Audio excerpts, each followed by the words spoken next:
Michael gripped the steering wheel tighter as his car jostled on the old gravel road leading to the family estate, his headlights slicing through the inky darkness of the stormy night.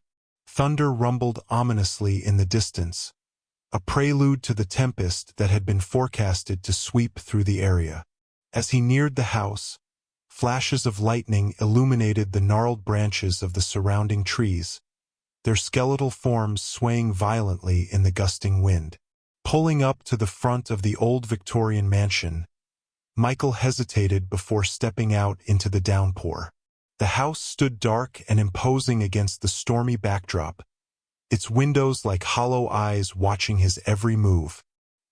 He dashed up the front steps, his coat barely shielding him from the relentless rain, and fumbled with the keys before finally swinging the heavy oak door open. Inside, the air was thick with the scent of must and decay. Michael hadn't set foot in the house since his parents' passing several years earlier, and the weight of memories pressed heavily on him as he entered. The echoes of laughter and whispers from his childhood seemed almost tangible in the dimly lit foyer, now only illuminated by the occasional flash of lightning through the stained glass. He walked through the house, the beam of his flashlight casting eerie shadows across the furniture still draped with dusty sheets. Each step on the creaking floorboards was a stark reminder of the house's age and the life it once held. Michael made his way to the kitchen to set up a makeshift base, clearing a space on the counter for his supplies. Candles, a lighter, and some non-perishable food he'd brought along. As he unpacked, the storm intensified outside, the wind howling like a banshee through the cracks and crevices of the old structure. The house groaned under the strain, the sound mingling with the persistent drip of water leaking through the ceiling in the far corner of the room. Michael lit a candle, its flame flickering violently in the drafty air, casting quivering shadows against the walls. Deciding to explore the house to check for any damage the storm might be causing, Michael grabbed another candle and headed upstairs. The staircase groaned under his weight, each step rising above the storm's cacophony. At the top of the stairs, the hallway stretched dark and foreboding, each door along it slightly ajar as if inviting him to discover its secrets. He pushed open the door to his old bedroom, half expecting to see it just as he had left it years ago. However, the room was bare except for the heavy curtains that flapped wildly at the open window. Rain splattered onto the wooden floor, the dampness creeping up the walls. He secured the window, his hands shaking slightly, not from the cold, but from the surge of nostalgia and the eerie sensation of being watched. Leaving his old room, he continued down the hall to the attic stairs. The door was stuck, swollen from the humidity, and he had to shoulder it open. As he ascended into the attic, the air grew colder, a stark contrast to the stuffy heat of the rest of the house.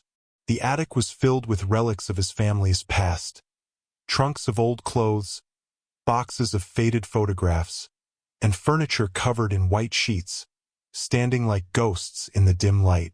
In the far corner of the attic, Michael's flashlight beam fell on an old, dust-covered trunk that he didn't recognize. Curious, he approached it, the floorboards creaking ominously under his steps. With effort, he opened the heavy lid, and as he did, a gust of wind blew through a crack under the eaves, sending papers and photographs swirling around him like a silent whirlwind of memories. Among the scattered memories, a photograph caught his eye. It was old, the edges yellowed and curled, depicting a woman he did not recognize, dressed in the style of a century ago. Her expression was somber, her dark eyes seeming to hold a melancholy secret. Intrigued, he set the photograph aside, his interest piqued. Beneath it lay a diary, its leather cover cracked and worn. He picked it up, the leather cold and slightly damp to the touch. Opening the diary to the first page, Michael found it dated over 100 years ago, the elegant script detailing the life and times of his great-grandfather. As he read, The sound of the storm outside seemed to grow more distant, replaced by the whispers of the past calling to him from the pages. The diary hinted at secrets long buried and stories forgotten, and Michael felt an irresistible pull to uncover them. Settling down amidst the relics of his ancestors, Michael prepared to delve deeper into the family's past, unaware of the shadows lengthening around him as the storm raged on. The wind's wail seemed to seep into the fabric of the attic, intertwining with the distant rumble of thunder as Michael turned the pages of his great-grandfather's diary. Each entry sketched a vivid picture of daily life long past but also hinted at undercurrents of unease that seemed to permeate the family's history. As Michael read on, the candlelight flickered, casting moving shadows across the walls, as if the past were coming alive around him. Intrigued by the mysterious woman in the photograph, he turned back to the diary, hoping for a mention of her. It wasn't long before he found it. The entry was dated back to a stormy night similar to this one, describing a woman named Eleanor who had suddenly appeared in the village, her origins a mystery. His great-grandfather wrote of her with a tone of both fascination and caution, a sentiment that resonated with Michael as the storm outside mirrored the historical tempest described on the weathered pages.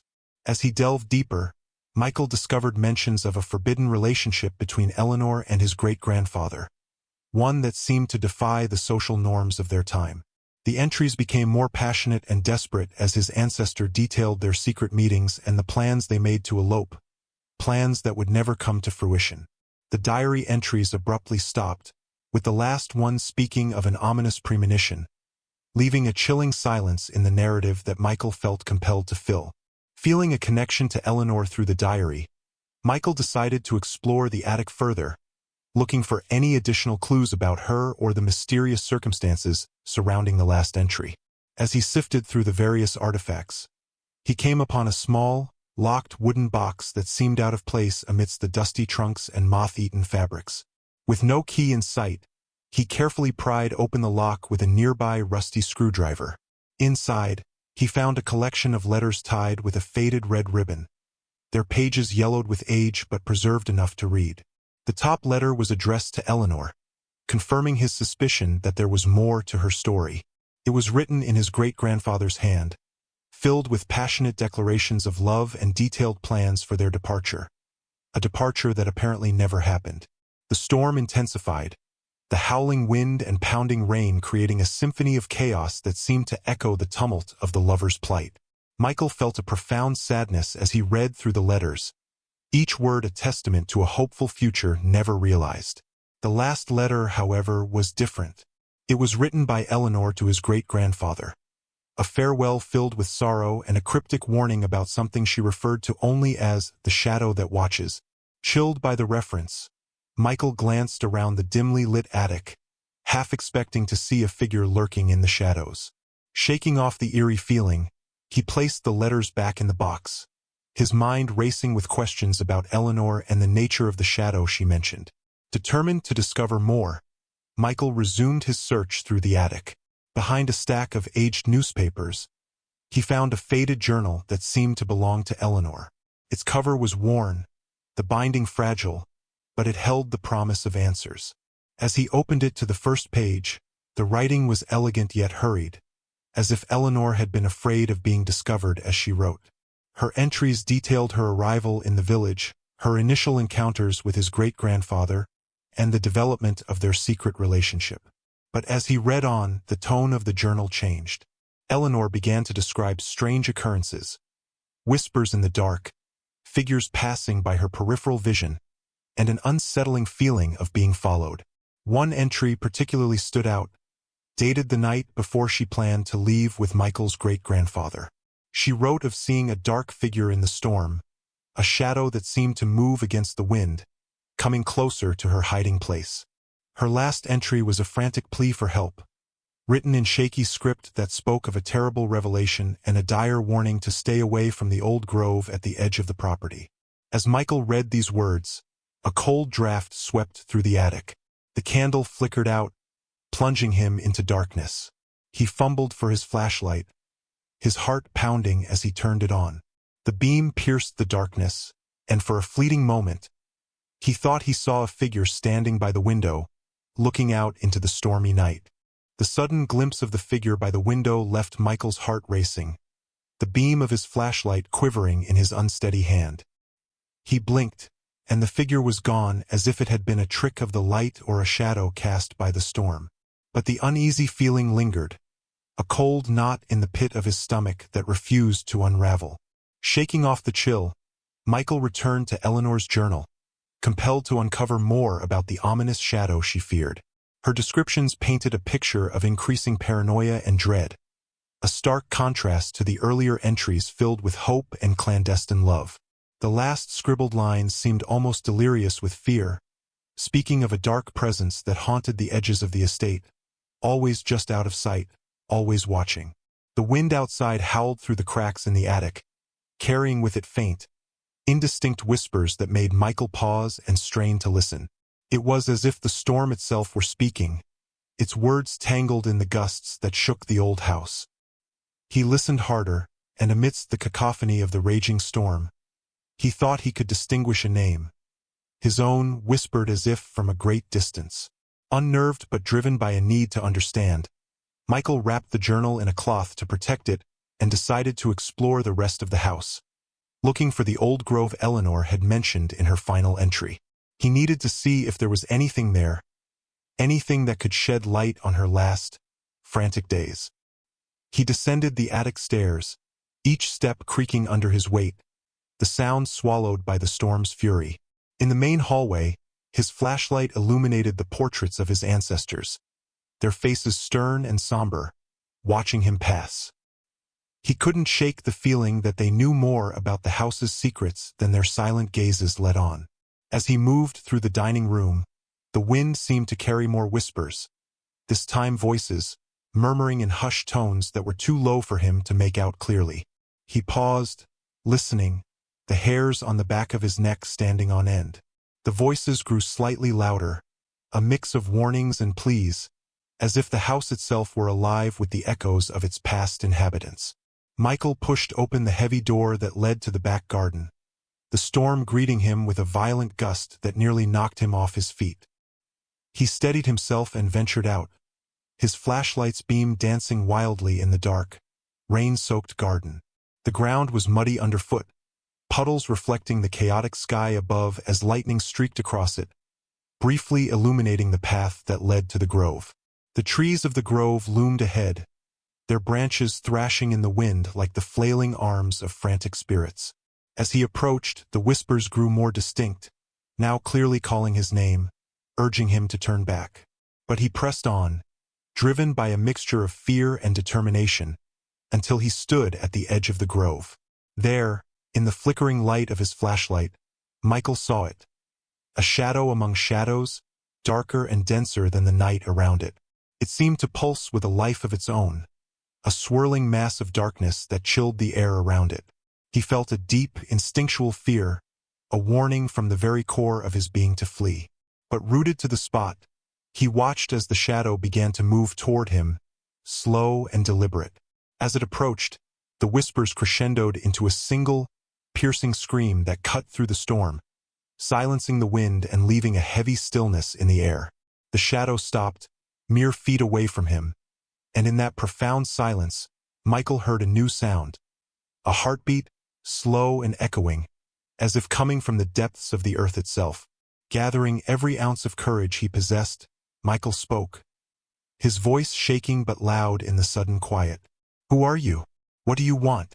The shadow remained still, and for a long moment, there was no response. Then, a low, mournful voice, barely above a whisper, answered, "Freedom." The word lingered in the air, filled with sorrow and longing. Michael felt a wave of empathy wash over him, tempering his fear. "From what?" he asked, his voice more steady now. "The curse," the voice replied, the sorrow in it palpable. Bound here for centuries, watching, waiting for release, Michael's mind raced, piecing together the hints from the journals and the legacy of his family's secret burdens. "How can I help you?" he inquired, unsure but willing to understand. "Find the amulet," the shadow instructed, its form beginning to fade as the first light of dawn approached. Break the curse. Free us all. As the shadow disappeared, the normal sounds of the storm resumed, the wind and rain filling the silence left in its wake. Michael stood there, drenched and shivering, but with a new resolve. He needed to find the amulet, to delve deeper into his family's hidden past, and perhaps, in doing so, find a way to release the spirits bound to the grove and to his bloodline. Dawn was breaking, casting feeble light through the heavy clouds as Michael made his way back to the house, the echo of the shadow's voice lingering in his mind. Find the amulet, break the curse. The words set a new, urgent rhythm to his heartbeat, propelling him forward despite his exhaustion and the creeping chill from his soaked clothes. Entering the kitchen, Michael shed his wet outerwear and brewed a strong pot of coffee. His mind raced with the task ahead. The shadow had been specific: find the amulet. But where to start? The house was large, filled with decades, perhaps centuries, of his family's accumulation. He needed a focused approach, guided by the snippets of information gleaned from Eleanor's journal and the urgent whispers of the wind. Refreshed somewhat by the coffee and the growing light, Michael decided to revisit the attic. The daylight might reveal what the shadows of night had concealed. He retraced his steps through the now familiar creaking corridors and staircases of the old mansion, each groan of the wood under his feet a reminder of the house's age and its many secrets. Reaching the attic, the morning light streamed weakly through the small window, dispersing the shadows into the corners. Michael began methodically searching through the trunks and boxes, looking for any sign of the amulet. Hours passed, each tick of the old clock on the wall a reminder of the urgency of his quest. As he lifted the lid on a dust-covered trunk filled with old linens and clothes, his hand brushed against a small, hard object wrapped in a velvet cloth. Heart pounding, he unwrapped it carefully, revealing a metallic object tarnished by time. It was a pendant, intricate with runes and symbols that matched those mentioned in Eleanor's journal. This had to be it, the amulet.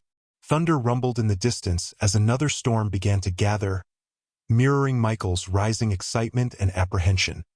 He studied the amulet, tracing the runes with his fingers, feeling a tingling sensation as if the metal hummed with latent energy. Determined to discover more about the amulet's properties and its connection to the curse, Michael returned to the library. He pored over old books of folklore and family records, searching for any mention of the symbols or the amulet itself. Hours slipped by as the storm outside grew, the wind pressing against the windows with increasing intensity.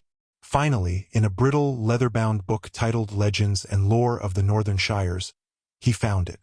A chapter on protective amulets described a pendant remarkably similar to the one he held. According to the text, such amulets were used to bind spirits to a place or object, but could also be used to release them if the proper rituals were performed during a significant celestial event, a lunar eclipse which, as fate would have it, was due that very night. Michael's skepticism warred with the desperation to believe, to hope that there was a way to free the spirit and lift the curse. The thought of continuing to live with such a haunting was unbearable, and here, perhaps, was a solution. His research was interrupted by a sudden, loud crack. Lightning had struck a tree near the house, its crash a violent punctuation in the storm's ongoing roar. Curious and needing a break from the heavy lore, Michael went outside to inspect the damage. The old oak had split, revealing a hollowed interior. Inside the tree, partially obscured by bark and wood splinters, was a metal box, small and rusted but clearly crafted, not just discarded. Michael pried it open, revealing several old letters and a journal, much older than Eleanor's, possibly dating back to the original binding of the spirit. The journal was written by a forebear he had never heard of, a woman named Isabel. Her writing detailed the original encounter with the spirit, its accidental release from an ancient standing stone, and the subsequent efforts to bind it again. The amulet was central to the ritual, its creation a mixture of alchemy and old magic, intended to contain and control the spirit's power. As Michael read, the pieces began to fit together. The whispers, the shadows, the unexplained chill. Everything pointed to a long history of his family's guardianship over something extraordinary, something dangerous. Isabel's entries ended with a stark warning. The binding would weaken with each passing generation unless renewed, and the consequences of failure would be dire. Armed with new knowledge and the amulet, Michael knew what he had to do. The lunar eclipse was not just a celestial spectacle. It was a deadline. He prepared himself, gathering the materials listed in Isabel's journal for the ritual. As the house seemed to settle around him, the storm's rage a backdrop to the ticking clock of his ancestral duty.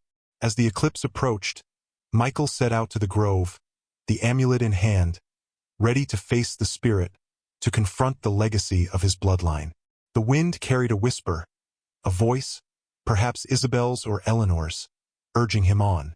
Tonight, the curse would end, or it would claim him as it had so many before. With the amulet securely tucked into his jacket pocket and Isabel's journal under his arm, Michael's footsteps echoed through the silent house as he made his way back to the library. The wind outside had picked up, the approaching eclipse casting an eerie, expectant silence over the estate. He needed to understand every detail of the ritual Isabel described, aware that his actions that night would determine the fate of the restless spirit and potentially his own. The library was dim, the heavy curtains drawn against the storm's fury, and Michael lit several candles, placing them around the room to cast pools of light over the ancient texts he had spread out on the mahogany table. Isabel's journal was open to a page marked by a dried, pressed flower, a symbol, perhaps, of the ritual's needed innocence and purity. As he pored over the text, Michael traced the steps required for the ritual. First, he would need to draw a circle with the ashes of a hallowed tree, one struck by lightning, which he now had from the old oak outside. Next, he would place the amulet at the center of the circle, surrounded by stones from the estate's boundary, tying the spirit to the land it had haunted for centuries. The ritual also required a libation, a mixture of herbs and spring water from the estate, to be sprinkled around the circle, invoking protection and purity. Michael gathered these from the kitchen where earlier residents had kept a storeroom of dried herbs for both cooking and medicinal purposes. As he prepared these materials, his mind raced with the implications of what he was about to do. The journal warned that if the ritual was performed incorrectly, the consequences could be catastrophic, strengthening the spirit instead of binding it. The storm outside seemed to underscore the warning with every thunderclap. Time was slipping away, and Michael felt the weight of his ancestors' efforts bearing down on him. The walls of the old library, lined with the stern portraits of past residents, seemed to watch him, their expressions grim as if they too understood the gravity of the evening's undertaking. With everything prepared, Michael dressed in a heavy coat, pocketing the amulet and tucking Isabel's journal into his bag. He took one last look around the library, at the books and relics of his family's long and troubled history, then stepped out into the storm. The wind was relentless, howling around him as he made his way to the designated spot in the grove. There, the ground was soft and wet, the earth torn where the old oak had split. He began by drawing the circle, using the charcoal from the struck tree, his hands steady despite the chilling wind. Inside the circle, he placed the boundary stones, their cold, hard surfaces slick with rain. Michael then stood the amulet upright in the center of the circle, its metallic surface gleaming dully in the low light. He scattered the herbs, their aroma briefly rising above the wet earth smell, and poured the spring water in a slow, deliberate ring. As he worked, the whispers returned, voices on the wind that seemed to sway in rhythm with the trees around him. They were louder now, more insistent, a cacophony of sound that drowned out the storm. Michael pressed on, repeating the incantations Isabel had penned, his voice strong against the wind. As the eclipse began, the sky darkened further, a shadow passing over the moon, casting the grove into near total darkness. Michael's heart raced. This was the moment of truth. He could feel the energy in the air, a palpable tension that tugged at the edges of his mind. He finished the incantations and stepped back from the circle, watching as the amulet began to glow with a faint, otherworldly light. The wind seemed to pause, a momentary calm falling over the grove. Then, a figure appeared within the circle, the shadow from his previous encounter, its form more defined now, almost human. "Who are you?" Michael called into the wind, his voice steady despite the fear that gripped him. "I am what remains of a broken promise, a spirit bound by blood and betrayal." The figure answered, its voice a hollow echo of sorrow and pain. Michael held the journal close, ready to complete the ritual that would either free the spirit or bind it forever. As the eclipse reached totality, he made his choice, guided by the whispers of his ancestors and the desperate hope that he could right the wrongs of the past. With a final chant, he closed the ritual, the amulet flaring brightly for a moment before fading. The figure within the circle nodded slowly, its form beginning to dissipate like mist in the morning sun. "Thank you," it whispered, and then it was gone, leaving Michael alone in the clearing, the storm abating, and the first light of dawn breaking on the horizon. He felt a weight lift from his shoulders, a sense of peace settling around him like a soft blanket. Exhausted but relieved, Michael gathered the remnants of the ritual and made his way back to the house. The storm had passed, and in its wake, a new day began, bright and clear. He knew there was much to do, the house to restore and his life to continue. But for now, he was content to watch the sunrise, feeling for the first time in many years, truly at home. As the first rays of dawn kissed the horizon, casting a gentle glow over the wet earth, Michael stood in the clearing, a profound stillness enveloping him. The spirit's release seemed to have quieted not just the storm, but the very essence of the grove. Yet, as he walked back towards the house, a lingering unease settled within him, an echo of the whispers that had so fiercely spoken through the wind. Back inside, the house seemed different, lighter somehow, as if a heavy veil had been lifted. Michael took a deep breath, the air no longer thick with the must of decay but hinting instead at the faint aroma of old wood and lavender, a scent that reminded him of his childhood. He wandered through the rooms, his footsteps echoing off the walls, each room bathed in the new light of day, the shadows of the previous night's terrors retreating before the morning sun. Despite the apparent calm, Michael felt compelled to delve deeper into his family's history, to understand the full extent of the curse he had hopefully ended. Returning to the library, he pulled from the shelves several more journals and books, documents that might offer insights into the origins of the curse and the reasons his family had been chosen, or doomed, to bear its weight. As he read, Michael discovered references to his ancestors' roles as guardians not just of the land but of the balance between natural and supernatural forces. They were mediators who communicated with spirits, brokers of agreements that kept the peace between the seen and unseen worlds. The amulet, he learned, was a tool, a symbol of their commitment, handed down through generations. But with each passing generation, the knowledge of how to use the amulet had faded, the rituals forgotten, until only a faint echo of their true purpose remained. His ancestors had paid a heavy price for this forgetfulness, each generation cursed to witness the growing strength of the spirit until it could be bound again, as Michael had done. Drawn back into the narrative, Michael continued to explore the house, feeling more like an archaeologist uncovering the layers of his own heritage than the inheritor of a family estate. In the attic, amidst the myriad trunks and boxes, he found a chest that contained old maps of the estate, detailed drawings that marked significant sites. The old grove, a forgotten well, and a stone circle that he had never seen before.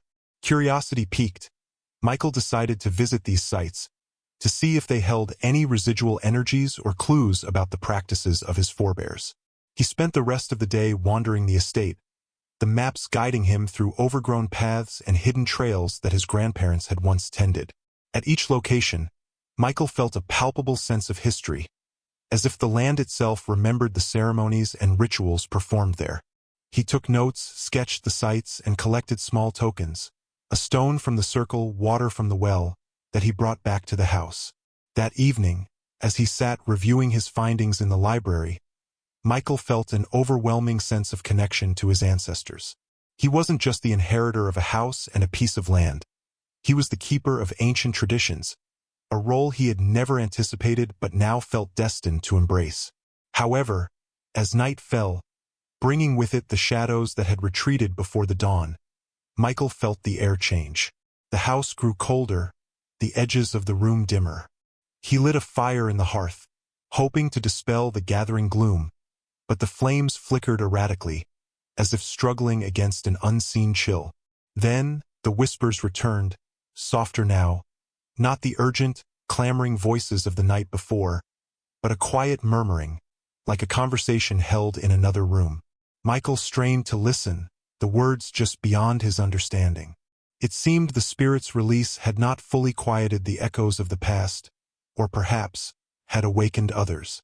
Determined to understand, Michael returned to the attic, to the place where he had first truly connected with the spirit.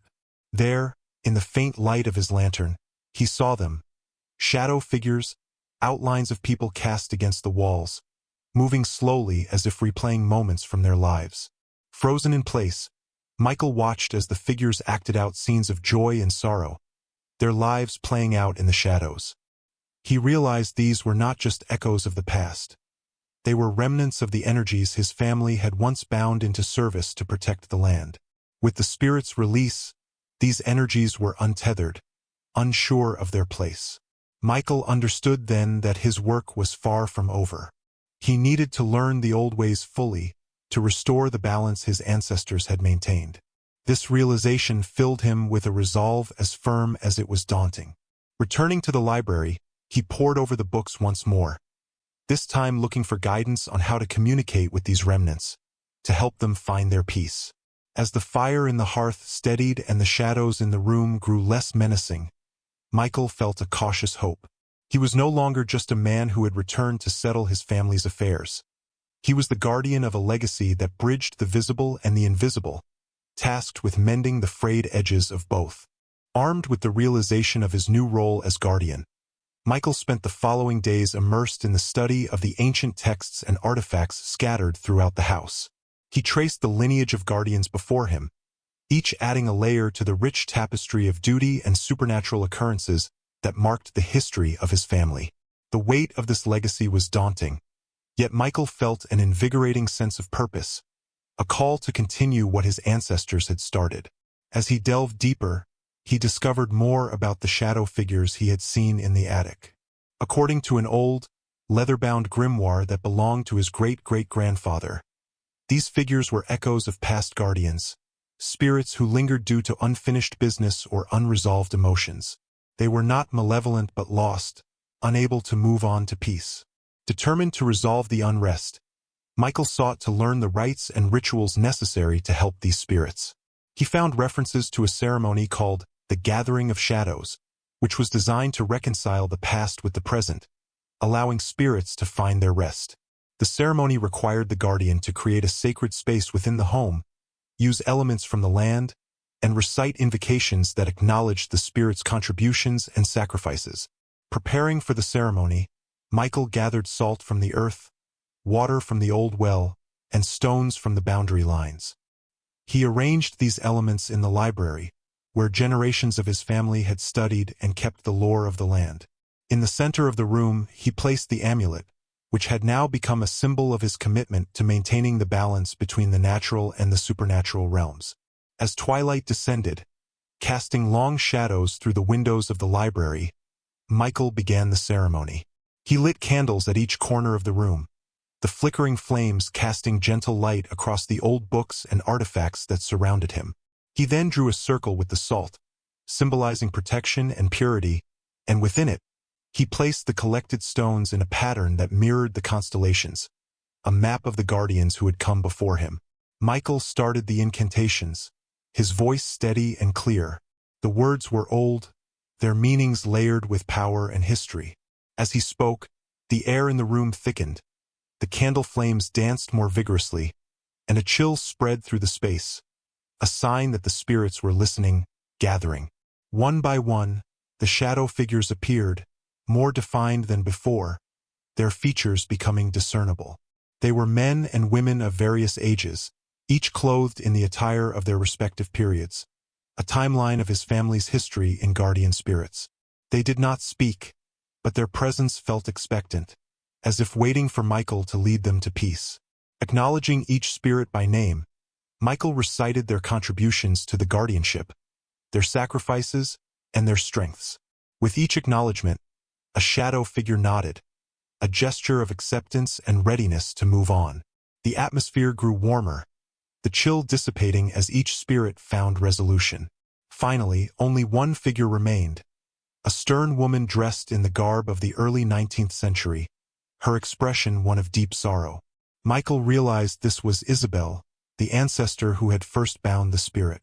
He addressed her directly, expressing gratitude for her courage and apologizing for the burden placed upon her by fate. Isabel's spirit listened, her eyes softening. Michael concluded the ceremony by offering the spirits freedom, releasing them from their duties with the power vested in him as the current guardian. He lifted the amulet, holding it high as he spoke the final words of release. A gentle wind arose in the room, the candles flickered out, and the spirits, including Isabel, began to fade, their forms dissolving into motes of light that drifted upward and vanished. As the last of the light disappeared, the room settled into a deep, peaceful silence, the kind that spoke of long-awaited rest. Exhausted but fulfilled, Michael felt a profound connection to his ancestors and a deep responsibility to continue their work with respect and honor. The library, now quiet, seemed sanctified, a sacred space cleansed of its lingering sorrow. Michael knew that while his immediate task was complete, his role as guardian was just beginning. There would be more to learn, more to prepare for, but for now, he had taken a significant step toward restoring the balance his family had maintained for generations. With the echoes of the past now laid to rest, Michael felt ready to face the future, whatever it might bring. He gathered the ceremonial items, storing them carefully for the next guardian, and extinguished the remaining candles. As he exited the library, he looked back once, feeling not just the absence of his ancestors but their approval, a silent affirmation that he was on the right path. As dawn broke the next day, casting a serene light through the stained glass windows of the old house, Michael stood at the front porch, feeling a profound sense of tranquility. The storm that had raged within and around the house had passed, leaving a clear, crisp morning that seemed to herald a new beginning. Inside, the house felt fundamentally changed. The heavy air of secrets and silent whispers had given way to a quiet that was filled with promise rather than oppression. Michael took a deep breath, appreciating the silence that was no longer punctuated by the echoes of the past. He felt a deep connection to the house and the land, a custodian of the legacy that had been passed down through his family, now fully understood and embraced. With the spirits of his ancestors at peace, Michael's thoughts turned towards the future. He knew his work was far from over, the balance he had restored would need to be maintained, and the knowledge he had gained was to be preserved and passed on when the time came. He contemplated the idea of documenting his experiences and the history he had uncovered, creating a new chapter in the family's archives that would serve as a guide for future guardians. As he walked through the house, Michael felt a kinship with each room. In the library, the books and manuscripts that had helped him unravel the mystery now seemed like old friends, their pages filled with wisdom that had transcended generations. He ran his fingers over the spines, grateful for the guidance they had provided, and made a mental note to restore and protect the collection, ensuring it would continue to serve future generations. Later that morning, Michael ventured into the village, feeling the need to reconnect with the world beyond the estate. The villagers, who had always treated the old house and its inhabitants with a mix of respect and wariness, greeted him warmly. Michael shared some of his discoveries, carefully omitting the more supernatural elements, and spoke of his plans to restore the estate and engage more with the community. In conversations with the village elders, he gleaned more history about the land and the people who had lived there, stories that added depth to his understanding and appreciation of his place within this continuum. He visited the local church, where records dating back centuries offered further insights into his family's long-standing role as guardians. Feeling a renewed sense of belonging, Michael returned to the house with plans to renovate and preserve it, not just as a home but as a bastion of history and culture. He envisioned opening part of the house as a museum or holding community events that would bridge the gap between the estate and the villagers, fostering a sense of shared heritage and responsibility. In the following weeks, Michael threw himself into the work of restoration. He repaired old structures, cleared overgrown paths in the garden, and refurbished rooms that had been long closed off. Each task, while physically demanding, was also strangely therapeutic, as if each repaired windowpane and each restored piece of furniture healed a part of his own soul. As the estate slowly regained its former glory, Michael often paused to reflect on the journey that had brought him here. He had arrived as a reluctant heir, burdened by loss and the heavy shroud of the unknown. Now he stood as a confident guardian, connected to his lineage through the very ground he walked on and the air he breathed. One evening, as Michael sat in the restored garden watching the sunset, he felt a deep peace. The garden, with its blooming flowers and new growth, symbolized his own renewal. He realized that the house no longer felt like a place out of time, haunted by shadows. It felt like a home, filled with light and laughter. In this moment of quiet reflection, Michael understood that his return had not just been about confronting the past, but about embracing his role in a continuing story. He was a link in an unbroken chain, a steward of legacies both seen and unseen. With this realization, he knew that whatever challenges lay ahead, he was prepared to meet them, armed with the knowledge and strength of his ancestors. The house stood behind him, its windows aglow with the warm light of home, a beacon in the growing dusk. Michael smiled, content in the knowledge that he was exactly where he was meant to be, ready to write the next chapter of his family's enduring saga.